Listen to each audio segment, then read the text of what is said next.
Hello everybody from Bristol, this is Robert Radford with 50 years of chess. I've got another game for you against Chris Johnson, who I put on just recently. That one was played in 2014, this one is 2008. It's a Bristol Winter Congress again, and this was quite a good game. I was white. I was rated at that time at 1705. Chris was at 1593, and this is how the game went. I was playing white, and I started with knight f3, d5, b3, knight f6, bishop b2, bishop g4. So I'm playing a kind of Nimzo Larsen type thing with white. So Chris is threatening to take the knight, double my pawn, so I played e3, e6, bishop e2, bishop d6, d3, knight on b to d7, knight on b to d2, queen e7, knight d4. I'm looking for a bishop swap here, so and then I'm going to tempt him to push his pawn, his e pawn on, so that I can go knight into f5 and get the other bishop in a fort against the queen.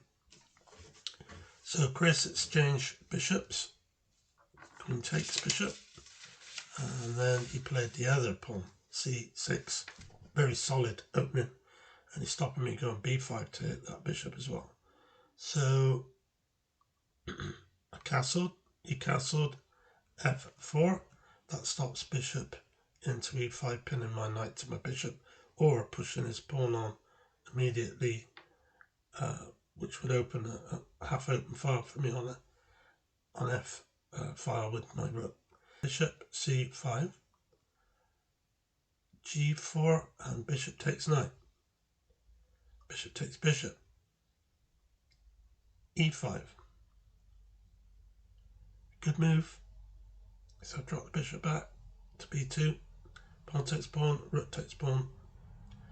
Then he brought the rook on a across to e8. Rook e1. I've got to protect this pawn. He's hitting it twice.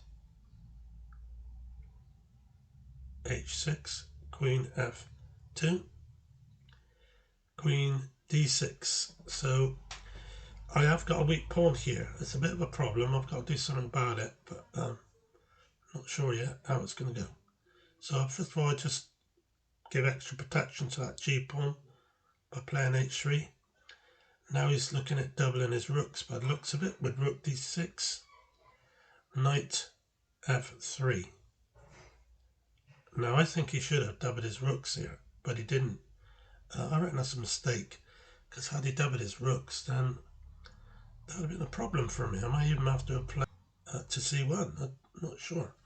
I haven't looked into it really, but I do think he should have played rook on f to d8. But this move is a weakening move on his king side. It allows me to just go into rook to f5. So I don't know why he played it. But this is the thing with Chris. He could play good chess, but he could also play some moves that were very weakening to his position. So he's gone knight back to h7, and I've dropped the knight into d4 now, hitting the rook. And he's played it to f6. Maybe that's the best move, but I don't know. I played e4 rather than rook takes rook. I think that's better. He took the rook, and I went knight takes. So I'm really getting a penetrating position now. I am now even threatening bishop to g7 to move his rook and play bishop takes h6. So he's gone queen to e6. Not sure why he did that. That was not a good move either. He's starting to lose the grip of the game here. What's he going to do after pawn takes pawn? Apart from queen takes pawn, I guess. Pawn takes pawn, queen takes rook. That was really desperation. So, queen takes queen. This is game over now, I think. f6, queen to d6 check. He blocks with the rook, another bad move. As I play knight takes h6 check, and Chris resigned. So this was not a good day for Chris. He wasn't having a good tournament either. He'd finished pretty low down. But like I said in the previous video, you just don't know what you're going to get when you play Chris. You can play some great chess, or you can play some really awful chess.